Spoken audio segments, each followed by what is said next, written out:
Oke, sahabat Kompas ketemu di sini di Tamu Kompas. Kali ini kita kedatangan tamu yang sangat istimewa. Ada aktor, ada aktris, ada sutradara, sekaligus produser gitu. Enggak, Saya sutradara, produsernya nggak hadir.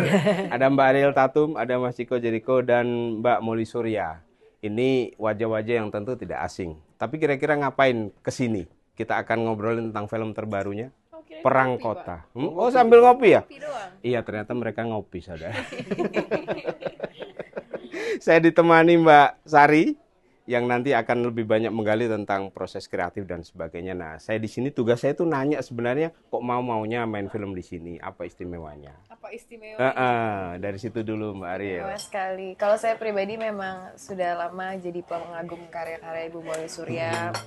Dan begitu pertama kali ditawarin untuk ikut screen test untuk menghidupkan Fatimah ini, reaksi pertamanya menangis. Karena kayak beneran gak nyangka, bahkan sempat dipertimbangkan untuk memainkan Fatimah. Begitu dikasih tahu ini adalah adaptasi dari buku Bapak Mohtar Lubis yang pernah aku baca waktu aku SMP, itu aku benar-benar double excitement. Dan alhamdulillah ternyata berjodoh dan dikasih kesempatan untuk eksplorasi si karakter Fatimah ini, diberikan waktu yang cukup panjang untuk memberikan banyak unsur lah di si karakter Fatimah ini. Mungkin kalau misalnya teman-teman juga udah ada yang pernah baca bukunya Di Jalan Tak Ada Ujung itu, mungkin si karakter Fatimah ini bisa dibilang nggak sedetail itu diceritakan di bukunya gitu. Jadi aku ngerasa punya banyak sekali kesempatan dengan Molly juga pastinya untuk explore, untuk kita coba kembangkan lagi si karakter Fatimah menjadi sosok yang memang sudah luar biasa kuat dan resilient, tapi kita banyak tambahkan warna-warna lah di dalam dia sehingga dia menjadi tetap relevan di era modern ini gitu. Sorry panjang banget itu. Apa. Itu SMP udah baca novelnya Jalan Tak Ada Ujung. Tentu ada impresi waktu itu. Lalu ketika baca skrip ada perbedaan persepsi atau resepsi nggak? Lucunya adalah begitu aku ditawarin project ini, aku mau milih untuk, dan begitu udah di lock, aku memilih untuk membaca ulang bukunya karena dari aku SMP sampai kemarin ini aku sejujurnya udah agak lupa gitu, karena itu novel kan juga cukup tipis. Akhirnya aku memutuskan untuk membaca ulang untuk kedua kalinya. Lucunya yang dari pertama kali aku baca pas aku SMP dan aku baca ulang itu, ternyata aku mengcapture banyak hal yang berubah juga gitu, pandangan aku terhadap si buku itu gitu. Apalagi begitu udah membaca beberapa draft lainnya dari Mbak Molly juga, ya banyak sih hal-hal yang baru, banyak aha moments gitu. Aha moment. Karena kayak aha moments. Karena ternyata banyak hal-hal yang yang terjadi tidak seperti yang aku bayangkan aja gitu. Masa Indonesia tahun 1946 ketika kita katanya sudah merdeka, tapi ternyata masih banyak hal-hal yang tidak terlihat semerdeka itu gitu. Ya. Nah, nyambung ke situ, aku pengen tahu dari Molly sebenarnya latar belakangnya gimana ceritanya naskah Tak Ada Ujung, Jalan Tak Ada Ujung ini bisa terus terfikir untuk digarap jadi film. Waktu itu sih memang emang udah punya bukunya lama gitu ya. Terus seperti orang-orang kebanyakan, buku kan dibeli itu sampai dibaca tuh jaraknya cukup lama ya biasanya. Nangkring dulu kan. Sorry aku potong dikit, katanya beli buku sama baca buku itu ada dua hal yang berbeda. Betul sekali. Aku lihat satu tumpukan yang nggak pernah belum dibuka masih kesenggol. Itu my other hobby other than reading. Jadi terus waktu sehabis waktu itu kita lagi, kalau nggak salah abis rilis Marlina Si Pembunuh 4 Babak, saya baca iseng aja bukunya gitu, lagi di kantor lagi baca. Gitu. Wah, ini menarik nih gitu, istilahnya jadiin film. Bahkan belum selesai baca bukunya gitu. Ini menarik nih jadiin film gitu. Ya akhirnya pada saat itu langsung bergerak, ya maksudnya setelah kita baca, setelah produser aku baca, kita bergerak mendekati Yayasan Obor untuk mengambil rights, mengadaptasi buku ini gitu istilahnya. Adaptasinya tuh kelihatannya kan adaptasi yang bebas. Jadi dari kemarin yang udah tonton di premier, itu Molly seperti mengkonstruksi ulang Jalan Tak Ada Ujung.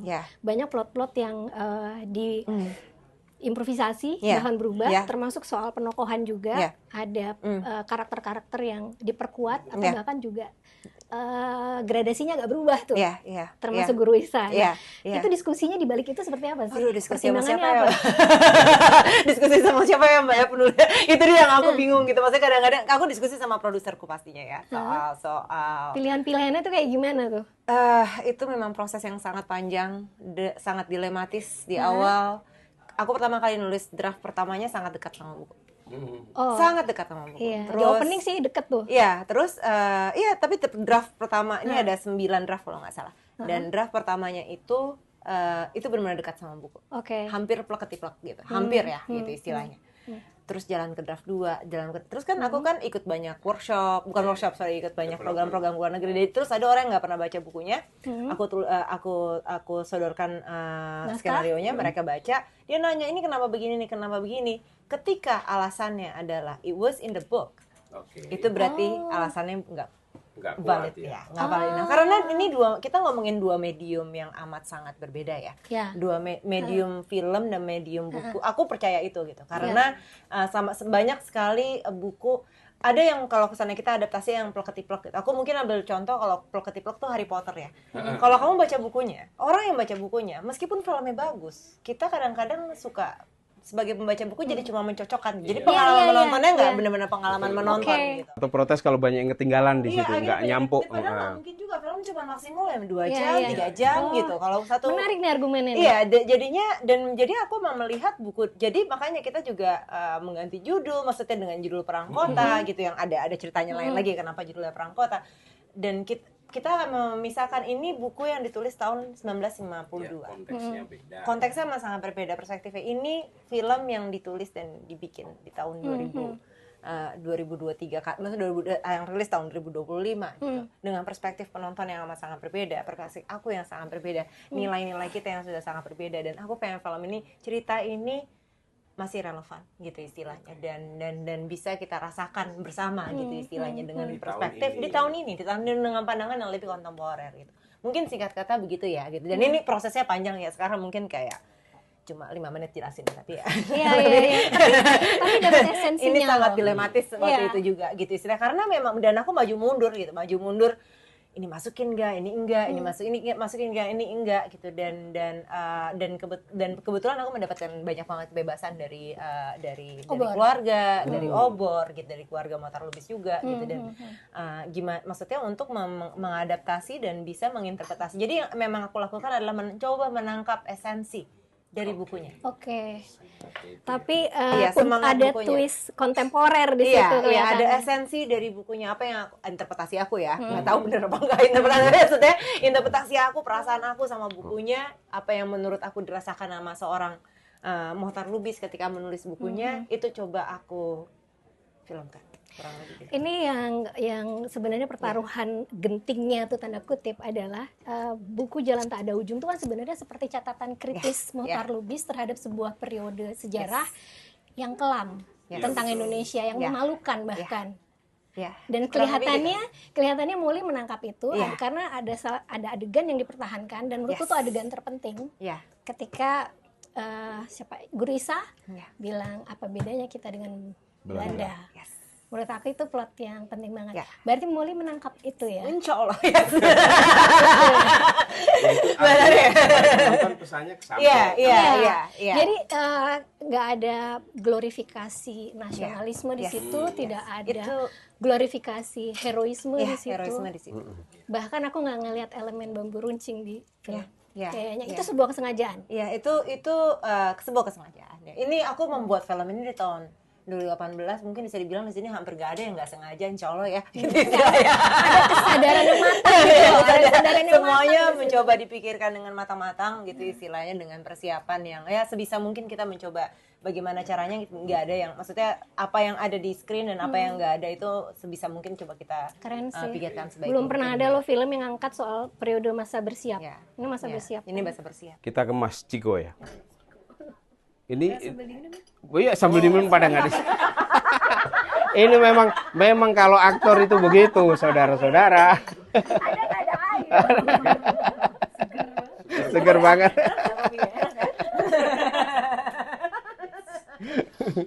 Oke, ini pertanyaan simpel nih Mas Iko. Untuk masuk ke dalam peran itu, yang juga memahami konteks sosial politik pada saat itu, apa yang Mas Iko lakukan? Melalui riset sih, ngobrol juga dan lihat beberapa video di YouTube gitu, searching aja Batavia tahun 1940 seperti apa sih gitu, dan ngobrol banyak ketika pada saat workshop gitu. Baca juga bukunya pastinya, dari buku Mohtar Lubis Jalan Tak Ada Ujung untuk bekal, dan di situ banyak riset yang ngobrol sama Uda yang kebetulan acting coach untuk dialek Minang. Oh, dia orang-orang Minang Orang Minang. Orang Minang seperti apa sih? Kebetulan dia juga udah lumayan ya usianya, dan ngobrol-ngobrol sama dia. Semudah itu atau ada hal yang kayaknya so far so good gitu, nggak ada halangan gitu? Ada nggak hal-hal yang struggling gitu? Waduh, banyak banget ya. Soal ini loh, apa Nyari. namanya, paranoia ya kan, itu kan Guru Isa tuh digambarkan Karakternya tokoh kan banyak. Dia punya traumatik, ngalamin masa di mana Indonesia belum merdeka, masa penjajahan kolonial itu seperti apa sih, mencekamnya itu kayak gimana. Nah itu masukin unsur-unsur kayak gitu, benar-benar saya menjauhkan diri, mengasingkan diri dari kehidupan saya yang sesungguhnya gitu. Dari mulai musik, dengerin lagu-lagu Minang, dengerin lagu-lagu klasik, karena di sini kan Guru Isa juga bermain biola, lagu klasik. Kita mulai masukin dari playlist lagu Summertime ya, dengerin Summertime. Summertime, Rhapsody in Blue, Aduh, lagu-lagu pilihannya. Minang juga supaya kebawa ntar buat bekal buat dialek, dan juga ngobrolin hal-hal yang di luar skrip sama Molly dan juga sama Harel dan Jerome. Bagaimana sih Isa bertemu sama Fatima, background story-nya seperti apa. Jadi sebagai aktor aku bikin karakter Bible. Oh, gitu Ya, Jadi yang- universe-nya nangkep gitu. Jadi yang nggak diceritain di skrip itu harus aku bikin, harus aku bayangin. Aku bikin codetan yang ada di muka. Itu pertanda bahwa Isa sudah beberapa kali ikut berjuang, ikut berperang. Kenapa dia jago nembak? Karena dia emang udah profesional. Dia sering sekali ikut ketika ada pergerakan, misi organisasi dia selalu ikut. Dia salah satu yang dituakan dalam organisasi. Kayak gitu. Ya, ini improvisasi dari Iya. tokoh Iya, Guru dari tokoh Guru Isa. yang asli di Benar. dalam Iya. buku kan sebenarnya kayak gitu. Cuma Iya, Untuk- itu Aku sadar memang itu. mungkin itu proses yang paling jauh ya yang coba, Iya. dan itu jujur di draft mungkin dari 9 draft tadi itu cuma 3 draft terakhir kali barangkali yang kayak gitu. Yang coba. evolusi tokoh Evolusi Isa itu tokoh menjadi Isa. seperti Dan itu. aku minta draft-draft sebelumnya yang mau ditulis. Oh gitu, yang kita nggak sedang baca. termasuk di revisi-revisi. Iya, aku pengen tahu. Apa tujuannya apa? Aku untuk memperkuat aku. Tadi Apa aku aja sih mau ada di ngasih. kepala Molly? Oke. Tarikannya kita ya. Boleh. Tadi aku mau ngasih, Boleh gue kasih. mau Oh, ngasih. gue baru tahu. Iya. Pingin tahu gitu. Kayak gimana lo dalam pemikiran lo tuh Isa tuh lo gambarin kayak gimana sih dari awal. Oh kayak begini kayak gini. Beberapa tuh ada yang gue ambil. Dan salah satu treatment yang aku pakai, aku tuh kayak membatasi gerak badan aku, membatasi gerak tubuh aku, jalan aku tuh aku bikin lebih kecil-kecil langkahnya. Oke, seperti orang yang sedang Karena terkungkung ya. Isa bukan seseorang yang kuat, gagah. Dia tuh orang yang sebenarnya Ringkih ya. ringkih. Dia penuh keraguan, Ketakutan. penuh Itu Mbak ketakutan. Molly. Itu gambaran awal yang persepsi Mas Riko ini, kemudian dalam bentuk fisiknya seperti ini, itu kan kayak ada distingsi gitu yang. Menarik kan? Menarik kan? Oh, Justru memang menarik nyari kan? paradoks itu ya.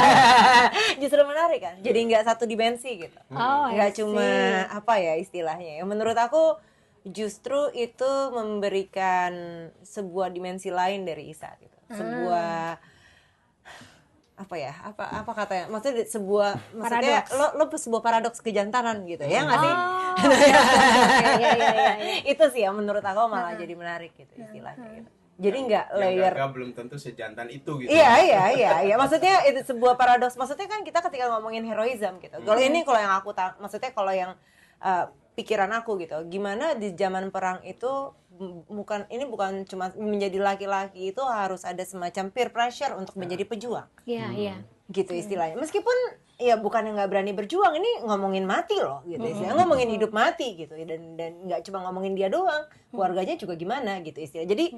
Jadi maksud aku keraguan itu, dan apakah karena tidak jadi pejuang akhirnya jadi tidak laki-laki gitu. Dan menurut aku ini pertanyaan yang sangat menarik ya, dan ini coba aku explore mungkin dengan cara yang lebih filmis gitu istilahnya gitu dalam film ini gitu, hubungan suami istri gitu istilahnya, dan gimana dari karakter Isa ini yang diperankan oleh Chico gitu, gimana dia bisa mewakilkan paradoks tersebut gitu, paradoks kejantanan tersebut. Paradoks kejantanan itu juga pesan tersendiri yang tidak mudah ditangkap orang ya. Apalagi dalam kultur yang sangat patriarkis seperti ini, yang lihat cowok itu ya nomor 1, cewek nomor 2, padahal relasi antara Haji sama Ariel di situ sebagai Fatimah juga tidak selalu begitu. Bahkan Fatimah mungkin juga dilihat sebagai ada unsur objektifikasi gitu kan kalau di novelnya. Nah, bagaimana Mbak Molly menghindari itu agar tidak terjadi objektifikasi? Terlihat sih. Terlihat. Saya mencoba, maksudnya ketika seorang istri berselingkuh ya, gitu istilahnya ya. Gimana ya istilahnya ya? Saya sering melihat di media, di sosial media, di masyarakat kita, perempuan tuh selalu disalahkan. Selalu disalahkan. Padahal biasanya kalau misalnya suami istri, suaminya nyeleweng, pasti selewengan istrinya ini yang gimana sih?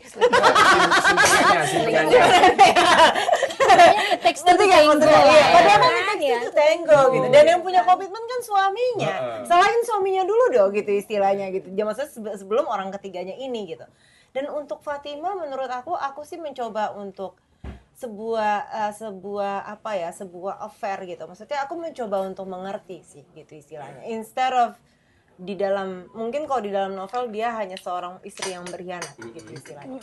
Aku pengen punya kasih meaning sih di balik itu gitu. Kasih meaning, kasih alasan.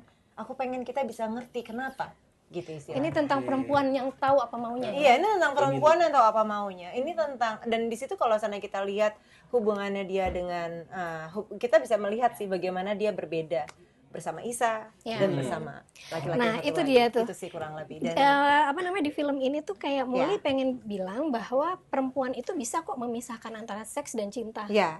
Dan semacam itu, bahwa memang itu dua hal yang berbeda ya. dua hal yang Seringkali bisa dilihat sebagai satu aja. bisa dijalani yang secara berbeda dengan secara paralel gitu. Dan gimana kita mengenal, ini juga ada satu hal, maksudnya kita melihat Fatimah bertarung gitu ya istilahnya gitu. Kita bisa melihat betapa dia juga seorang sosok yang kuat yang bisa membela dirinya sendiri. Tapi suatu hari tapi ada sebuah rumah tangga yang bisa dibilang yang kecintaannya dia tapi juga in a way menghukum dia gitu istilahnya. Sehingga dia jadi tidak bisa berjuang seperti Isa. Iya. Seperti Isa. Ada semangat yang mirip kalau aku lihat ya dengan Marlina. Iya, aku dalam melihat Empat ada Babak. spirit yang mirip. Marlina itu kan Tentu kan yang bikin sama. Iya, yang bikin sama. Si tokoh perempuan itu dibikin kayak badass gitu. Yang terbebas dari Cinderella kompleks, yang tidak ada sosok yang menyelamatkan dia. Dia menyelamatkan dirinya sendiri. Itu ada semangat yang sama begitu. Memang begitu. Karena di novelnya sebenarnya rada tenggelam sih. Iya, ya itu kan maksudnya Itu ini ditulis tahun 52 ya, gitu maksudnya.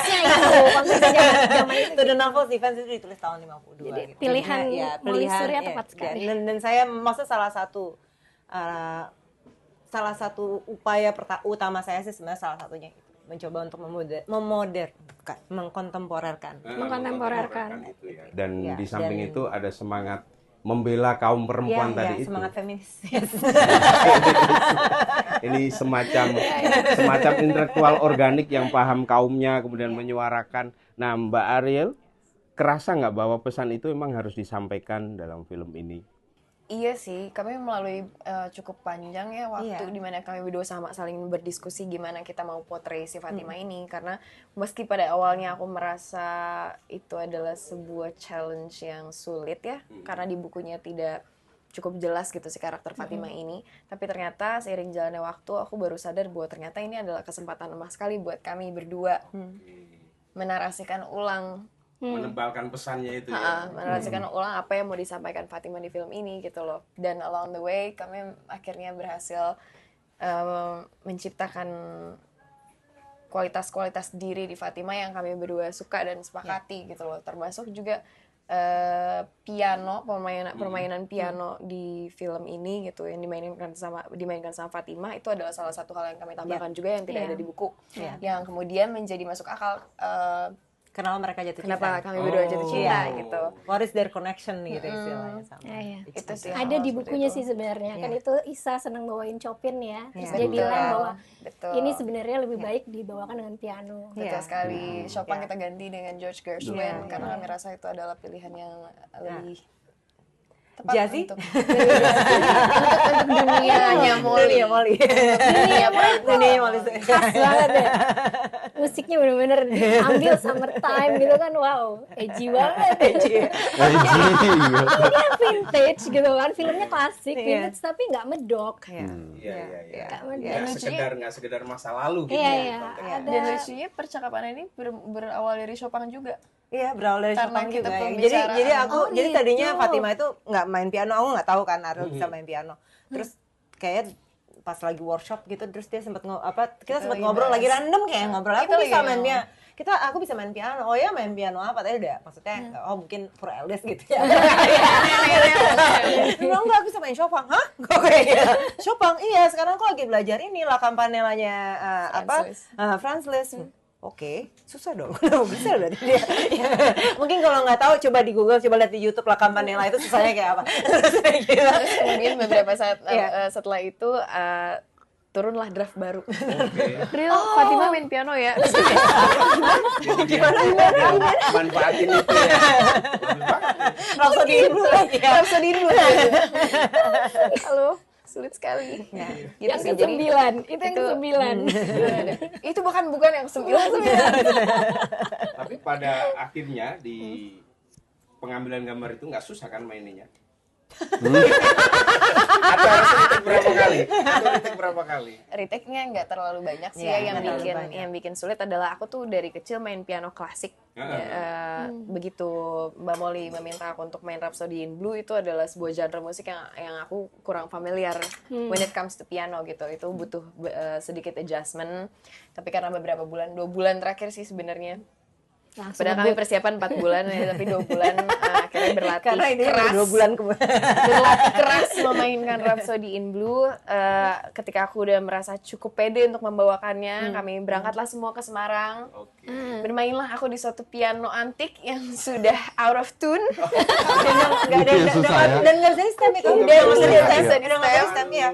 Aku ingat banget di malam sebelum kami syuting adegan itu setelah udah selesai, set udah tim udah pada keluar, itu ada orang yang bantu nge-stemin piano dan kami semua frustrasi, ini udah nggak bisa dibantu lagi. Begitu di stemin, terus dia balik lagi benar-benar nggak bisa, terus aku disitu frustrasi, Tuhan besok gimana ini kita adegan. Dan itu mainnya live ya, yang ada di film live. Oh, Suara live, yes. Solusinya gimana tuh? Solusinya- Kalau suara yang tidak stem itu. Solusinya adalah aku harus bersabar dan Ikhtiar. berikhtiar. Coba ya, akhirnya ya. Oh, jadi nggak diganti suaranya ya? Enggak ada live itu. Iya. Jadi suara piano itu adalah original yang pada akhirnya suara biolanya yang menyesuaikan dengan karena nada dia dasar. nada dasar dasar. nada dasar. Jadi kami turun Keren.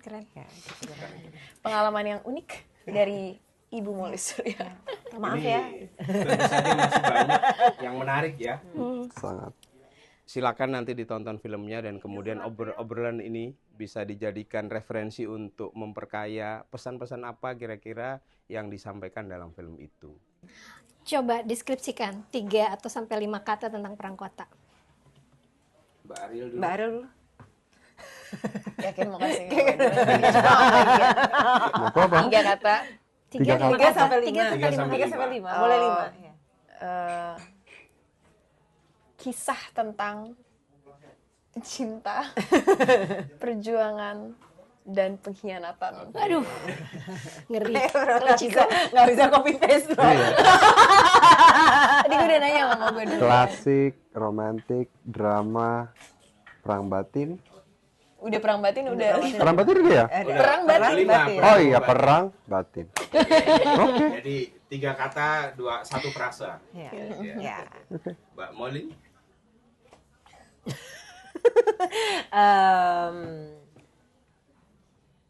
Apa ya? Ini Susah. kebanyakan karena aktornya, senimannya, aktor intelektual soalnya. Indah, Mm-mm. cukup emosional, Cukup dan emosional. Emosional. Cukup aja, cukup Dinamis. penting. Dinamis. Dinamis. jazzy. Jazzy. Jazzy. Aku nambahin Jazzy sih. Ya, namanya dulu tiga ya. kata aja. Apa? Merdeka tapi problematik. Iya. Oke, itu beberapa kata dan frasa yang mungkin bisa dijadikan clue dan mungkin nambah penasaran sahabat Kompas untuk melihat dan menonton Perang Kota. Terima kasih. Terima kasih. Terima kasih. Terima kasih. Sampai ketemu lagi di tamu-tamu Kompas berikutnya. Siapa yang akan datang kita akan lihat. Dah.